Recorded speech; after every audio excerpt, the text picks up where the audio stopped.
In this video, I'm going to talk about how Elemzje was able to ace against G2. This should have been the last round of Villa. It went to overtime, and G2 ultimately won, but the ace from Elemzje should have never happened, and I'm going to talk about why. So, for starters, we have a Clash holding down statue with a smoke shield playing in the back. There is no way that this attack is going to be able to push through this setup unless they send someone master, which is what happens with BDS.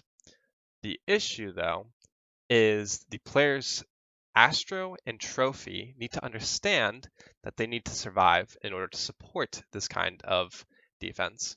If they die, then the setup around them begins to crumble. And so when Citizen on the Valkyrie decides to wide swing out from behind the safety of a shield, that is a huge mistake. Takes a lot of the coverage that G2 had away. Virtue decides to fill that spot, and so we can see the setup here. This lane is completely cut off for the attack because there's a Clash holding down what I call bench. And so they're just not going to be able to push this way. Not going to happen. BDS is probably going to, I don't know where it comes from, but they kind of have to send someone to pinch from behind. But we have Kanto inside the Master Closet who's going to cut that out and prevent the Clash from being shot from behind. Good positioning in this situation right now. All right, now our attention turns to Astro and Trophy, right? We probably still have Astro default cam up. Actually, maybe not. But BDS did decide to push from the south side, so it's possible. So the coverage in Astro doesn't really have to be there necessarily.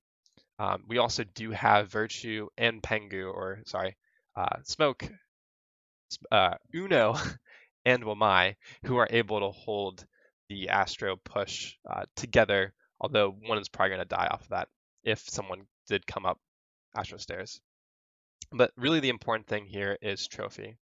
Trophy needs to hold this lane, and by holding, what I mean is he just needs to sit behind this shield. This is your win condition. Force the attack to clear out the shield. I don't know if this lineup still has any explosives or clear to get rid of a magnet, and I think an ADS is like placed there. But really the big loss here is that there were two players who decided to peek from Trophy when they shouldn't have. The peek that Wamai goes for with like somewhat of a pixel in a vacuum is actually pretty good.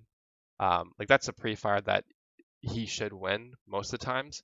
But in this situation, you just don't go for it because your win condition is a Clash and a smoke inside a statue that's preventing the attack from progressing their push at all. And then Kanto does get an initial pick on that guy who went late master, I believe. But I think he fills Astro way too slow. Not a huge amount of fault onto the Jaeger by any means. It really comes down to these two trophy players who try to make plays on the player's trophy entrance when they didn't have to because their win condition was the Clash in the smoke just holding down statue.